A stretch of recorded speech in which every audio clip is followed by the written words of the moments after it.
Good morning and thank you for joining us for this Facebook Live. We go live here on Facebook each and every weekday morning for you. We're live at 8 o'clock or so whenever we get to it. Some days mornings are busier than others, so today we're going live right at 8 o'clock for you. You can also find us live on our YouTube channel as well, or in podcast platforms that you enjoy. You can go to inforum.com/podcasts and look for the Inforum Minute. What more often happens is that we stand here and chit-chat. Yeah. For 10 minutes. Just chat about life. As if we haven't been together all morning long, and then it's like, oh yeah, we should probably start this. We are very busy on those mornings. Anyways, it was cold this morning. Plenty of spots in North Dakota, northern Minnesota. Fell down into the 20s. Yeah. Wales, North Dakota, the Engen station there, 24 degrees this morning. Anything at 28 or colder qualifies for a hard freeze. Yeah. Fargo fell down to 32, so right on the freezing point. Grand Forks bottomed out at 31.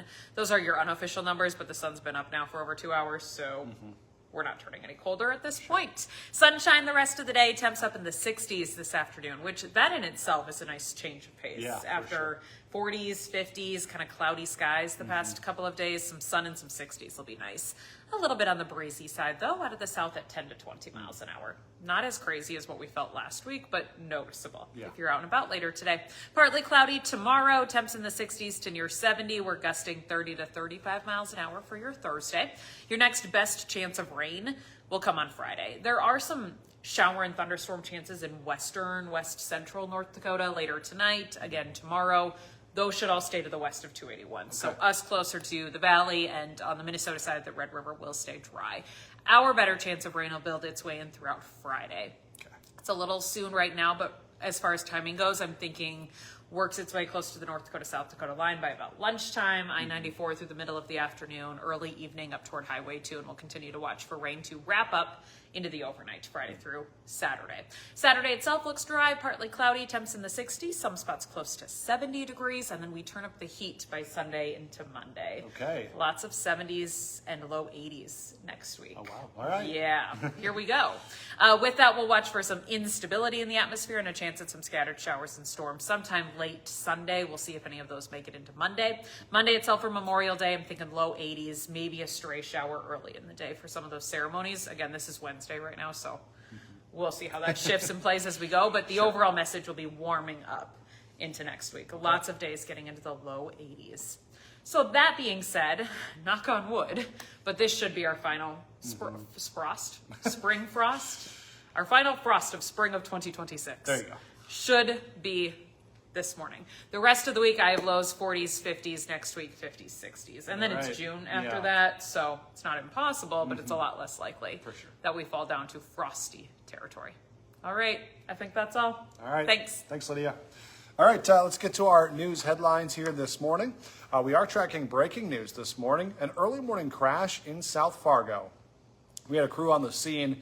They said an SUV took out a small tree, what looked like in a boulevard. It happened in a neighborhood that was just east of Bennett Elementary School. We did see an ambulance on the scene. It did take off from the scene, but it did not have its lights on. So we're working to find out if there was any injuries, anyone inside that ambulance, and what exactly happened with the crash and how it all transpired. So we've reached out to police to get all that information. Stick with the news leader for updates on that story. Today, we're expecting to learn more from police and school leaders about an incident involving 10 students who got sick after eating candy that police believe was infused with THC. It happened Monday at Horizon Middle School. It sent 2 kids to the hospital. Now, this morning, we are expecting to hear from Moorhead Area Public Schools Superintendent Brandon Lunak and Moorhead Police Chief Chris Helmick. Once we get the information from them, of course, we'll pass it along to you. A teenager and a young man will both spend more than 3 decades in prison for killing a teenager in front of his family. 16-year-old Kane Mackner will spend more than 31 years in prison. 21-year-old Arthur Campbell will serve 40 years in prison. 5 days before Christmas, they broke into a house in Frazee in the middle of the night. They were looking for someone that they were arguing with over a marijuana payment and girls. But the person that they were looking for jumped out of a window when he heard them break in. Mackner shot 19-year-old Bryson May twice in the chest, and then Campbell pistol whipped a teenage girl that was upstairs. Campbell then came downstairs and shot May 2 more times, including once in the back of the head. Prosecutors did make it clear that May was not part of this dispute, and he did not know Machner and Campbell. A third person has now been charged in that case as the getaway driver. A West Fargo man is facing terrorizing charges after deputies say he called dispatch and made threatening comments about a bomb at a daycare center.